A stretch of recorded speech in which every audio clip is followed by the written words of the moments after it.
حضرت اویس کرنی رضی اللہ تعالیٰ عنہ کو آپ صلاۃ السلام کی ذات اقدس سے والہانہ عشق تھا۔ یہی وجہ ہے کہ آپ صلی اللہ علیہ وآلہ وسلم فرمایا کرتے تھے کہ یمن کی طرف سے مجھے محبت کی خوشبو آتی ہے، کیونکہ وہاں میرا دوست اویس قرنی رہتا ہے۔ آپ نے فرمایا کہ قیامت کے روز حق تعالیٰ 70,000 فرشتے پیدا کریں گے جن کی اشکال خواجہ اویس کرنی کے جیسی ہوگی، اور ان کے جلوس میں خواجہ صاحب کو بہشت کی طرف لے جایا جائے گا۔ ساری کائنات یہ منظر دیکھے گی، مگر کوئی شخص پہچان نہیں پائے گا کہ اصل خواجہ کرنی کون ہے۔ اللہ تعالیٰ نے جس طرح دنیا میں ان کو لوگوں سے چھپائے رکھا، اسی طرح روز قیامت کو بھی ان کو غیر کی نگاہوں سے دور اور محفوظ رکھے گا، کیونکہ حق تعالیٰ کا فرمان ہے کہ میرے دوست میری قبا کے نیچے رہتے ہیں، اور اسی وجہ سے ان کو کوئی پہچان نہیں سکتا۔ خواجہ اویس کرنی کو ماں سوائے چند ایک صحابہ کرام کے کسی نے بھی نہیں دیکھا۔ حضرت اویس کرنی رضی اللہ تعالیٰ عنہ اسلام آنے سے پہلے ہی اس دنیا میں تشریف لا چکے تھے۔ بچپن میں ہی آپ والد کی شفقت سے محروم ہو گئے، اس لیے ان کو بچپن ہی میں محنت مزدوری کرنا پڑی۔ آپ لوگوں کے اونٹ اجرت پر چرایا کرتے تھے، اور اس اجرت سے اپنا اور اپنی ضعیف اور نابینا والدہ کا پیٹ پالا کرتے تھے۔ ان کے علاوہ جو تھوڑی سی رقم بچ جاتی تھی ان کو لوگوں میں تقسیم کر دیا کرتے تھے۔ آپ کی زندگی کے شب و روز اسی طرح گزر رہے تھے کہ یمن تک اسلام کے نام لیوا پیدا ہو گئے۔ جب آپ کو اسلام اور آن حضرت صلی اللہ علیہ وآلہ وسلم کے متعلق خبر ملی تو آپ فوراً اسلام لے آئے۔ آپ کے اندر نور ہدایت کی شمع تو خدا نے پہلے سے ہی روشن کر رکھی تھی۔ اعلان نبوت اور اشاعت اسلام نے اس شمع ہدایت کو جلا بخشی۔ آپ رسول اللہ صلی اللہ علیہ وآلہ وسلم کے دیوانے اور شیدائی بن گئے۔ آپ صلی اللہ علیہ وآلہ وسلم فرماتے ہیں کہ اویس قرنی کو اسلام کی دولت سے اللہ تعالیٰ نے خود روشناس کرایا ہے، اور یہ خدا کی رحمت اور فضل کا اعجاز ہے کہ وہ میرا نادیدہ عاشق صادق بن گئے۔ خواجہ اویس قرنی کو قرب رسول اور دیدار حبیب کا بڑا اشتیاق تھا، مگر آپ کو چشم باطنی کے اشارے سے آن حضرت نے مدینے آنے سے روکے رکھا۔ اس کی دو وجوہات تھیں۔ ایک تو خواجہ صاحب کی والدہ ضعیف اور بصارت سے محروم تھی، انہیں اکیلا چھوڑنا ناممکن تھا۔ دوسری، ان پر ہر وقت جذب طاری رہتا تھا۔ اس وجہ سے آپ صلی اللہ علیہ وآلہ وسلم نے خواجہ صاحب کو حکم دیا کہ آپ ہر وقت میری چشم باطن کے سامنے ہیں، لہٰذا آپ مدینے آنے کی بجائے اپنی والدہ کی خدمت میں ہمدن مصروف رہیں۔ غزوہ احد میں کفار کے حملے سے آپ صلی اللہ علیہ وآلہ وسلم کے 2 دانت شہید ہو گئے۔ تمام مسلمانوں کو اس بات کا بہت صدمہ ہوا، مگر جس عاشق رسول نے اس صدمے کو حقیقی شکل میں محسوس کیا، اس کو دنیا حضرت خواجہ اویس قرنی کے نام سے جانتی ہے۔ آپ فرماتے ہیں کہ مجھے جب معلوم ہوا کہ میرے آقا سردار دو عالم کے 2 دانت مبارک شہید ہو گئے ہیں تو مجھے یہ بالکل معلوم نہ تھا کہ آپ کے کون سے دانت مبارک شہید ہو گئے ہیں، مگر آپ کی موافقت نے مجھے بے چین کر دیا۔ میں نے پہلے ایک دانت توڑا، پھر مجھے خیال ہوا کہ شاید یہ والا دانت نہ ٹوٹا ہو، پھر دوسرا توڑا، پھر تیسرا توڑا۔ غرض یہ کہ جوں جنون موافقت شدت اختیار کرتا گیا، میں دانت توڑتا چلا گیا، حتیٰ کہ سارے دانت توڑ ڈالے۔ اللہ تعالیٰ کو اپنے محبوب کے اس عاشق دلگیر کی یہ ادا بڑی پسند آئی، اور اس کے لیے کیلے کا درخت پیدا کیا، کیونکہ ٹوٹے دانتوں کے ساتھ سوائے نرم کیلوں کے اور کوئی چیز کھانا ممکن نہیں تھی۔ صحابہ کرام نے آپ صلی اللہ علیہ وآلہ وسلم سے وقت وصال پوچھا کہ آپ کا خرقہ ہم کس کو دیں؟ آپ نے فرمایا کہ اویس کرنی کو۔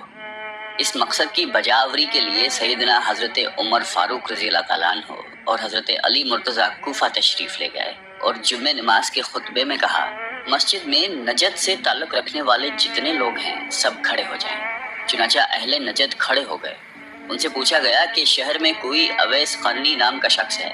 سب نے جواب دیا کہ ہم اویس قرنی سے بالکل شناسا نہیں ہیں، ہاں البتہ ایک دیوانہ ہے جو لوگوں سے بیزار ہو چکا ہے اور ہر وقت ویرانوں میں رہتا ہے اور آبادی کی طرف بالکل نہیں آتا۔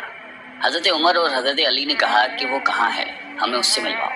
عرض کی گئی کہ وہ وادی ارنا میں اونٹ چراتا ہے اور رات کو روکھی سوکھی کھا کر سوتا رہتا ہے، کسی سے بات نہیں کرتا۔ وہ کھانا جو ہم لوگ کھاتے ہیں اس کو پسند نہیں کرتا، لوگوں کو خوش دیکھتا ہے تو روتا ہے، اور جب لوگوں کو روتے ہوئے دیکھتا ہے تو خوش ہوتا ہے۔ جب حضرت عمر اور حضرت علی وادی ارنا میں پہنچے تو انہوں نے دیکھا کہ خواجہ اویس قرنی نماز ادا کر رہے ہیں۔ اور ان کے اونٹوں کو فرشتے چرا رہے ہیں۔ جب خواجہ اویس نماز سے فارغ ہوئے تو حضرت عمر نے آپ کو السلام علیکم کہا۔ جواب ملا وعلیکم السلام۔ حضرت علی نے آپ سے نام پوچھا، جواب دیا کہ میرا نام اللہ کا بندہ ہے۔ حضرت عمر نے کہا کہ اللہ کے بندے تو ہم سب ہیں، آپ اپنا خاص نام بتائیے۔ خواجہ صاحب بولے کہ میرا نام اویس ہے۔ حضرت عمر نے ان کا ہاتھ پکڑ کر وہ نشان دیکھا جس کے متعلق حضرت صلی اللہ علیہ وآلہ وسلم نے ذکر فرمایا تھا کہ وہ نشان اویس کی شناخت کی علامت ہوگا۔ حضرت عمر نے جب وہ نشان علامت خواجہ اویس کے ہاتھ پر دیکھا تو ان کے ہاتھ کو بوسہ دیا اور کہا کہ اے اویس قرنی، رسول اللہ صلی اللہ علیہ وآلہ وسلم نے آپ کو سلام بھیجا ہے اور ساتھ ہی یہ مرقع بھی عنایت فرمایا ہے اور وصیت فرمائی ہے کہ آپ امت محمدیہ کی بخشش کے لیے دعا کریں۔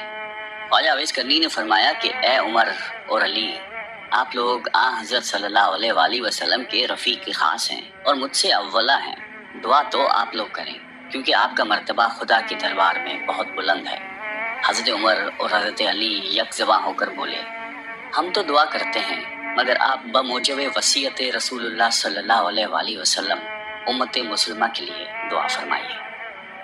خواجہ اویس کرنی نے پھر کہا کہ اے عمر اور علی، آپ غور کر لیجئے، شاید میں وہ اویس نہ ہوں، وہ کوئی اور ہو جس کا ذکر محبوب خدا نے فرمایا ہو۔ حضرت عمر فاروق نے فرمایا کہ اے اویس، رسول اللہ صلی اللہ علیہ وآلہ وسلم نے آپ کے متعلق 2 نشان بتائے تھے اور وہ دونوں نشان آپ کے پاس موجود ہیں، لہٰذا ہماری پہچان، شناخت اور پہنچ بالکل درست ہے۔ خواجہ اویس نے حضرت عمر اور حضرت علی سے کہا کہ لائیے وہ خرقہ مجھے عطا کیجیے تاکہ میں حسب حکم آقا دعا کروں۔ جب ان کو خرقہ دیا گیا تو حضرت عمر اور حضرت علی سے کچھ فاصلے پر چلے گئے اور زمین پر سجدہ ریز ہو کر بارگاہ الہی میں عرض کی کہ اے خداوند عالم، میں اس وقت تک یہ خرقہ نہ پہنوں گا جب تک تو سرکار دو عالم کی ساری امت کو میری سفارش پر بخشش نہ دے دے گا، کیونکہ پیغمبر اسلام نے یہ مرقع مجھے عطا کیا ہے اور فاروق اور مرتضیٰ نے مجھ تک پہنچانے کے فرائض انجام دیے ہیں۔ اب تیرا کام ہے، تو میری دعا سن لے اور قبول کر لے۔ اللہ تعالیٰ نے فرمایا کہ اویس، ہم نے تیری دعا کی برکت سے چند لوگوں کو تیری سفارش پر بخش دیا ہے۔ آپ نے پھر عرض کی، یا باری تعالیٰ، جب تک تو سب کو نہیں بخشے گا میں یہ خرقہ نہیں پہنوں گا۔ ندا آئی، میں نے کئی ہزار فرد بخش دیے۔ عرض کی، مولا میں سب کو بخشوانا چاہتا ہوں۔ ابھی یہ کہہ سن چل رہی تھی کہ حضرت عمر اور حضرت علی آپ کے قریب چلے گئے۔ آپ دونوں کو خواجہ اویس کرنی نے کہا کہ آپ لوگ یہاں کیوں آ گئے ہیں؟ میرا اور خدا کا سلسلہ جاری تھا، آپ لوگوں کی آمد نہ ہوتی تو میں نے اس وقت تک یہ خرقہ نہیں پہننا تھا جب تک اپنے آقا کی ساری امت کو نہ بخشوا لیتا، اور مجھے پورا یقین تھا کہ حق تعالیٰ نے میری سفارش پر حضور صلی اللہ علیہ وآلہ وسلم کی امت کے ہر فرد کو بخش دینا تھا۔ مشہور صحابی حضرت ربی رضی اللہ تعالیٰ عنہ کہتے ہیں کہ جب میں خواجہ اویس کرنی کی زیارت کو گیا تو میں نے انہیں فجر کی نماز میں مشغول پایا۔ نماز سے فارغ ہوئے تو اپنے درود و وظائف میں مصروف ہو گئے، یہاں تک کہ ظہر کا وقت آ گیا۔ پھر یہ کہ بعد دیگر تمام نمازوں اور ذکر الہی میں ایسے مگن ہوئے کہ ساری رات گزر گئی۔ میں ان کا بغور مشاہدہ کرتا رہا۔ اس طرح 3 دن گزر گئے۔ میں نے دیکھا اور حیران رہ گیا کہ ان 3 دن اور راتوں میں حضرت نے نہ کچھ کھایا نہ پیا، بلکہ عبادت میں مشغول رہے اور لمحہ بھر کے لیے بھی آرام نہیں کیا۔ چوتھی رات آپ تھوڑی دیر کے لیے سوئے اور کچھ کھانا بھی کھایا، پھر استغفار کرنے لگے کہ یا الہی، میں تجھ سے پناہ مانگتا ہوں، میں نیند اور بھوک کے غلبے میں مبتلا ہو گیا۔ حضرت ربی کہتے ہیں کہ خواجہ اویس کرنی نے راتوں کی تقسیم کی ہوئی تھی۔ ایک رات میں سجدہ کرتے تو پوری رات سجدے میں ہی گزار دیتے، اور اگر رکوع کرتے تو شب بھر رکوع کی حالت میں رہتے، کسی رات کو قیام میں ہی بسر کرتے۔ غرض یہ کہ ہر رات کو دوسری رات کی طرح زندہ رکھتے تھے۔ خواجہ اویس کرنی رضی اللہ تعالیٰ عنہ کو حضرت عمر نے پیغام بھیجا کہ اگر آپ کی اجازت ہو تو کوفہ کے گورنر کو لکھوں کہ وہ آپ کا خاص خیال رکھے۔ خواجہ صاحب نے جواب دیا کہ میں خصوصیت کے ساتھ زندگی بسر کرنے کے سخت خلاف ہوں، میرا ہاتھ حاجت روا کے ہاتھ میں ہے، مجھے تو بس یاد الہی سے غرض ہے، وہ میں کر رہا ہوں اور کوئی چیز درکار نہیں۔ اس کے بعد آپ نے کوفہ بھی چھوڑ دیا اور کسی اور علاقے میں نکل گئے جہاں آپ کو کوئی تلاش نہ کر سکے۔ ایک دفعہ کا واقعہ ہے کہ حضرت اویس کرنی کو آپ صلی اللہ علیہ وآلہ وسلم کے دیدار کا شوق اس قدر پیدا ہوا کہ انہوں نے مدینے آنے کا ارادہ کیا۔ اب ادھر انہوں نے ارادہ کیا، ادھر آپ صلی اللہ علیہ وآلہ وسلم کو کسی غزوہ میں شرکت کرنے کے لیے مدینے سے باہر جانا پڑا۔ لیکن آپ صلی اللہ علیہ وسلم نے حضرت عائشہ سے فرمایا کہ میرے جانے کے بعد شاید کوئی مہمان آئے، اگر وہ یہاں آئے تو اس کی خوب خاطر مدارت کی جائے اور ہر طرح سے خیال رکھا جائے، کیونکہ وہ بڑا ہی پارسا انسان ہے، اور میرے آنے تک اس کو روکنے کی کوشش کی جائے۔ اگر وہ نہ رکنا چاہیں تو مجبور نہ کیا جائے، مگر اس کی شکل و صورت یاد رکھی جائے۔ یہ ہدایت دے کر رسالت مآب خود تو غزوہ میں شرکت کے لیے روانہ ہو گئے۔ بعد میں خواجہ اویس کرنی مدینہ تشریف لائے۔ ان کو جب پتا چلا کہ حضور سرور کائنات اس وقت مدینے میں نہیں، تو انہوں نے اسی وقت واپسی کا فیصلہ کیا۔ ان کو روکنے کی بڑی کوشش کی گئی، مگر وہ نہ رکے اور نہ ہی کسی قسم کی خاطر کروائی، بس واپس لوٹ گئے۔ جب آپ صلی اللہ علیہ وآلہ وسلم مدینہ واپس تشریف لائے تو آتے ہی انہوں نے حضرت عائشہ صدیقہ رضی اللہ تعالیٰ عنہا سے سوال کیا کہ کیا کوئی مہمان آیا تھا؟ ام المومنین نے عرض کی کہ اے اللہ کے رسول، ایک شخص جو کہ یمن سے آیا تھا، اس کی شکل و صورت جرواہوں کے جیسی تھی، آپ کو نہ پا کر وہ ایک لمحہ بھی یہاں نہیں ٹھہرا اور چلا گیا۔ آپ صلی اللہ علیہ وسلم بولے کہ عائشہ پتہ ہے وہ کون تھا؟ عرض کی کہ حضور میں بالکل نہیں جانتی۔ فرمایا کہ وہ اویس قرنی تھا، جو میرے دیدار کے لیے یہاں آیا تھا اور دیدار کی حسرت دل ہی میں لے کر واپس چلا گیا، اور وہ ٹھہر بھی نہیں سکتا تھا کیونکہ اس کی ایک والدہ ہے جو بوڑھی ہے اور آنکھوں سے معذور ہے، اور اس کی دیکھ بھال کرنے والا کوئی نہیں ہے، اس لیے اس کو ہر حال میں واپس جانا تھا۔ اور یہ وہ شخص ہے جو کہ خدا اور اس کے رسول کا سچا چاہنے والا ہے، جس کو صرف ذکر الہی سے غرض ہے اور وہ کسی چیز سے نہ مرعوب ہے نہ متاثر۔ اویس قرنی میرا عاشق ہے اور اللہ اس سے محبت کرتا ہے۔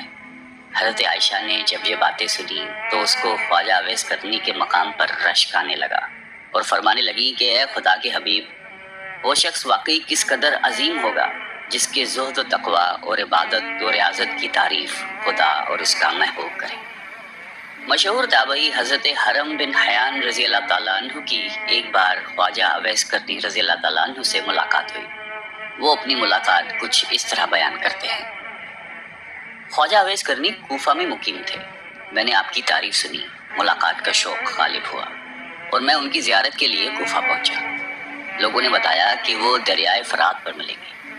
فرات کے کنارے پر پہنچا تو دیکھا کہ ایک شخص تنہا بیٹھا، دوپہر کے وقت وضو کر رہا تھا اور کپڑے دھو رہا تھا۔ میں اویس کرنی کے اوصاف سن چکا تھا، اس لیے فوراً ہی پہچان گیا۔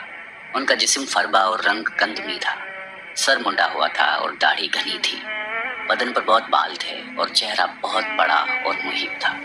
صوف کا پاجامہ پہنے ہوئے تھے اور صوف ہی کی ایک چادر جسم پر تھی۔ میں نے قریب پہنچ کر سلام کیا۔ انہوں نے جواب دیا اور میری طرف دیکھ کر کہا کہ اللہ تمہیں سلامت رکھے۔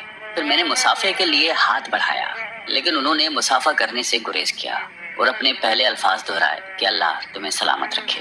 مجھے ان کی حالت پر بڑا ترس آیا اور میری آنکھوں سے آنسو بہنے لگے۔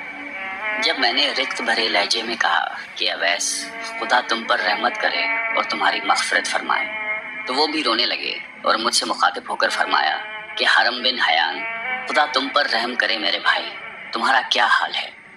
تمہیں میرا نام و پتہ کس نے بتایا؟ میں نے عرض کیا کہ خدا نے۔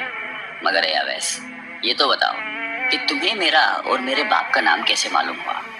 اس سے پہلے نہ میں نے تمہیں دیکھا ہے نہ تم نے مجھے۔ حضرت اویس نے جواب دیا کہ تمہارا نام مجھے اس نے بتایا ہے جس کے علم و خبر سے کوئی چیز باہر نہیں۔ میری روح نے تمہاری روح کی طرف توجہ کی اور میرے روح نے تمہاری روح کو پہچان لیا۔ مومن کی روحیں ایک دوسرے کو پہچان لیتی ہیں۔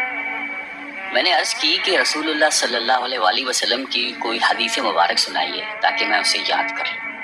حضرت اویس قرنی نے فرمایا کہ میں نے سرکار دو عالم صلی اللہ علیہ وآلہ وسلم کی شرف صحبت حاصل نہیں کی، البتہ حضور صلی اللہ علیہ وآلہ وسلم کے صحابہ کرام کو دیکھنے کی سعادت نصیب ہوئی ہے، اور تم لوگوں کی طرح ان کی زبان سے میں نے بھی حضور کی احادیث سنی ہیں، لیکن میں اپنے اوپر یہ دروازہ کھول کر محدث، مفتی اور قاضی کہلانا پسند نہیں کرتا۔ مجھے خود اپنے نفس کے بہت سے کام ہیں۔ یہ کہہ کر وہ میرا ہاتھ پکڑ کر رونے لگے۔ میں نے درخواست کی کہ پھر قرآن حکیم کی ہی کچھ آیات سنا دیجیے۔ میرے دل میں آپ کی زبان سے قرآن سننے کا بے حد اشتیاق ہے۔ میری آپ سے محبت اور عقیدت خدا کے لیے ہے۔ میرے لیے دعا فرمائیے اور کچھ وصیتیں کیجیے۔ میری درخواست سن کر اویس رضی اللہ تعالیٰ عنہ نے اعوذ باللہ من الشیطان الرجیم پڑھا اور چیخ مار کر رونے لگے۔ پھر فرمایا میرے رب کا ذکر بلند ہے، اس کا قول سب سے سچا ہے، اس کا کلام سب سے اچھا ہے۔ یہ کہہ کر انہوں نے ان آیات کی تلاوت کی۔ حامیم والکتاب المبین انا انزلناہ فی لیلۃ مبارکۃ انا کنا منذرین هو العزیز الرحیم تک پڑھ کر چیخ ماری اور بے ہوش ہو گئے۔ ہوش میں آئے تو فرمایا حرم بن حیان تمہارا باپ مر گیا، ان قریب تم کو بھی مرنا ہے، کیا خبر جنت میں جائیں یا دوزخ میں؟ ابن حیان آدم فوت ہو گئے، حوا فوت ہو گئی۔ ابن حیان نوح اور ابراہیم خلیل اللہ فوت ہو گئے۔ ابن حیان موسیٰ اور داؤد فوت ہو گئے۔ ابن حیان محمد رسول اللہ فوت ہو گئے۔ ابو بکر صدیق فوت ہو گئے۔ ابن حیان میرے بھائی عمر بن خطاب فوت ہو گئے، اور یہ کہہ کر انہوں نے مغفرت کی دعا کی۔ اس وقت تک حضرت عمر فاروق رضی اللہ تعالیٰ عنہ زندہ تھے، اس لیے میں نے کہا کہ خدا آپ پر رحم کرے، عمر خطاب رضی اللہ تعالیٰ تو ابھی فوت نہیں ہوئے۔ فرمایا ہاں، جو کچھ میں نے کہا ہے اگر تم اس کو سمجھو تو خود جان جاؤ گے کہ میں اور تم بھی مردہ ہیں، ہونے والی بات ہو چکی ہے۔ اس کے بعد حضرت اویس کرنی رضی اللہ تعالیٰ عنہ نے سرکار دو عالم صلی اللہ علیہ وآلہ وسلم پر درود بھیجا، پھر کچھ اور دعائیں پڑھی اور فرمایا کہ حرم بن حیان، میری وصیت یہ ہے کہ کتاب اللہ کو مضبوطی سے پکڑو، اہل اللہ کی صحبت اختیار کرو، اور نبی کرم صلی اللہ علیہ وآلہ وسلم پر ہمیشہ درود و سلام بھیجتے رہو۔ میں نے اپنی اور تمہاری موت کی خبر دے دی، آئندہ کسی ساعت موت سے غافل نہ رہنا، واپس جا کر اپنی قوم کو بھی نصیحت کرنا اور ڈرنا۔ خبردار، جماعت کا ساتھ کبھی نہ چھوڑنا، ورنہ بے دین ہو جاؤ گے اور قیامت میں آتش دوزخ کا ایندھن بننا پڑے گا۔ پھر انہوں نے دعا کی کہ الہی یہ شخص کہتا ہے کہ اس کو تیرے لیے مجھ سے محبت ہے اور اس نے تیرے ہی لیے مجھ سے ملاقات کی، اس لیے خدا مجھے توفیق دے کہ میں جنت میں اس کا چہرہ پہچان جاؤں اور دارالاسلام میں میری اس کی ملاقات ہو۔ وہ دنیا میں جہاں کہیں بھی ہے اس کو اپنے حفظ و امان میں رکھنا، اس کو قناعت عطا کر اس کو اپنی نعمتوں کا شکر گزار بنا اور اس کو جزائے خیر دے۔ دعا کے بعد اویس قرنی نے مجھ سے فرمایا کہ اے حرم بن حیان، اب میں تجھے اللہ کے سپرد کرتا ہوں، آج کے بعد میں تم کو نہیں دیکھوں گا، مجھے شہرت پسند نہیں ہے، گوشہ خلوت ہی میرا رفیق ہے، آئندہ مجھے تلاش کرنے کی کوشش مت کرنا، مجھے ڈھونڈنے میں تم کامیاب نہیں ہو سکو گے، میں تمہیں ہمیشہ یاد رکھوں گا اور تم مجھے یاد رکھنا، میرے لیے دعائیں خیر کرتے رہنا۔ اچھا، السلام علیکم ورحمۃ اللہ۔